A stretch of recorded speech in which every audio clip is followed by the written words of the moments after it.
Et bonsoir. Alors je commence d'ores et déjà les tirages, les taroscopes pour le mois de novembre.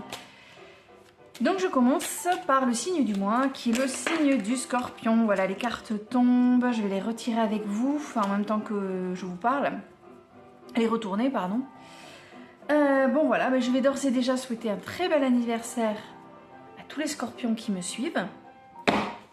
Et c'est parti pour ce mois de novembre. Donc je retourne la première carte et vous lirez avec moi. Hop là. Alors on est avec le jeu du Béline. On commence avec le feu. Bon, en même temps, ça correspond bien au signe. Hein. Voilà, on est sur tout ce qui est... c'est l'ardeur et la spontanéité, en fait. Pourquoi ardeur et spontanéité? Attendez, je retourne la suite. Ah. Alors, première carte, je vous disais, c'est l'ardeur. La spontanéité... Ça y est, je crois que je comprends.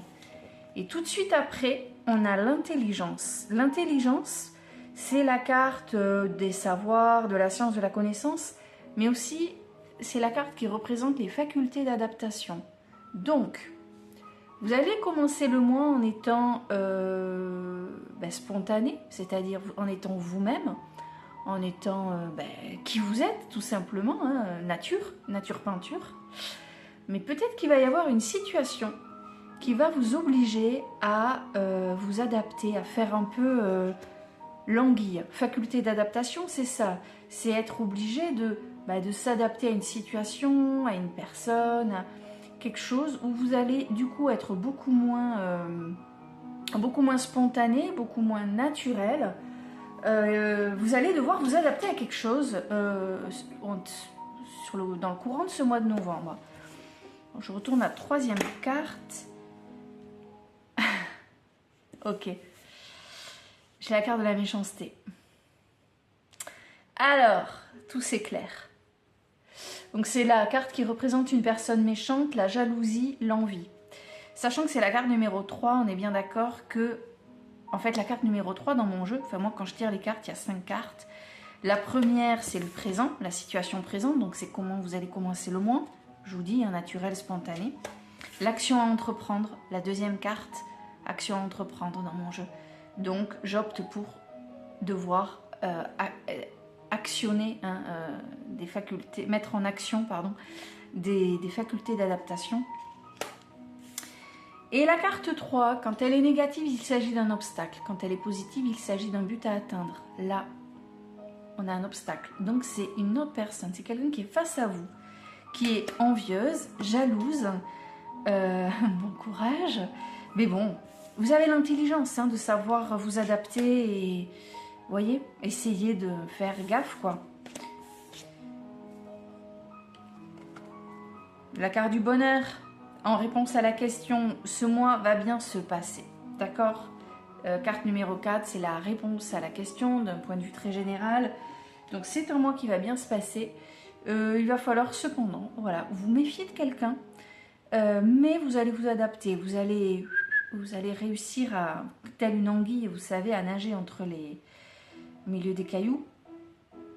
Et du coup, je suis en train de me dire que la carte du bonheur, parce que je suis en train de regarder le début du jeu là, carte du bonheur, en fait, elle représente... c'est la vocation réalisée. On réalise quelque chose. Qu'est-ce qu'on a réalisé? Qu'est-ce qu'on a réussi à faire? On a réussi à faire l'anguille. On a réussi à s'adapter. Donc on a repris le dessus. Vous voyez ce que je veux dire? Vous avez eu affaire à quelqu'un de méchant, de jaloux, d'envieux, qui vous avait peut-être eu un petit coup pas cool. Et vous avez réussi à nager. Voilà, vous avez nagé en eau trouble. Vous êtes passé par-dessus. Donc ça c'est chouette. Et ça finit sur le despotisme. Le despotisme.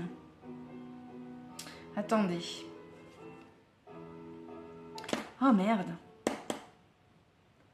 Alors attendez, là on est sur la décision arbitraire. Sur le jugement... tout ce qui est mal compris aussi.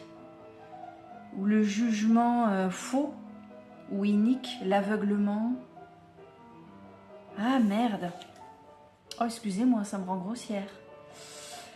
Peut-être que vous allez faire des erreurs de jugement. Peut-être que la méchante n'est pas la méchante. Peut-être que la méchante, c'est juste quelqu'un qui est manipulé ou... Ah mince. Bon, alors, Scorpion, on se fait un résumé là. Vous allez commencer le mois, vous allez être vous-même. Il va y avoir quelqu'un, une personne a priori, hein, on n'est plus avec face à une personne qui a une situation. Quelqu'un qui va vous faire un truc pas cool, une entourloupe, vous allez sentir qu'il faut vous méfier. Vous allez être en mesure, de par votre intelligence, de vous adapter et ça va marcher. C'est-à-dire que vous allez, c'est bon, vous allez dépasser cette situation-là. Sauf que vous vous trompez de cible. La personne que vous pensez être nocive pour vous, ben c'est pas forcément elle. Méfiez-vous. N'oubliez pas que parfois, alors je pense notamment, c'est peut-être au travail. Je ne sais pas, imaginez que vous travaillez dans un bureau, vous êtes plusieurs, hein, entre collègues, il y a toujours des histoires. Soyez bien conscient que la personne la plus manipulatrice, la plus complexe, la plus difficile à gérer, est souvent la plus sournoise et donc la plus discrète, qui va savoir créer des histoires entre les uns et les autres, et puis vous savez, elles s'effacent au bon moment. Elles feraient battre, vous savez, elles font battre des montagnes, elles divisent pour mieux régner, et elles se font passer pour des oies blanches. Moi, j'ai rien fait, moi. Méfiez-vous de ça. Peut-être que la petite oie blanche, là, dans votre bureau, c'est celle dont il faut se méfier. Et peut-être que celle dont vous allez vous méfier, ben, c'est pas la bonne. Vous voyez ce que je veux dire ? En tout cas, c'est ce qui ressort du jeu. C'est assez surprenant. Si ça vous parle, je serais ravie d'avoir des retours. Mais ça reste un mois positif, un mois agréable, puisque vous avez la carte du bonheur. Hein. Donc, autrement dit, qu'est-ce qui va se passer durant ce mois de novembre, malgré tout ? Eh bien, vous allez réussir vous allez atteindre vos objectifs. Voilà. Quoi que vous puissiez tenter de réussir voilà, dans le courant du mois, c'est ok. Vous allez suivre le cours de... Vous allez vous laisser balloter, là, mais ça va le faire. Vous allez voir, ça va le faire. Voilà pour vous, mes scorpions. Sur ce, je vous souhaite un joli mois de novembre. Ça va le faire. Et donc, petite conclusion. Si vous vous méfiez de quelqu'un, vérifiez à 2 fois s'il n'y a pas quelqu'un derrière qui est pire et qui manipule très bien son petit monde. Voilà, à bientôt.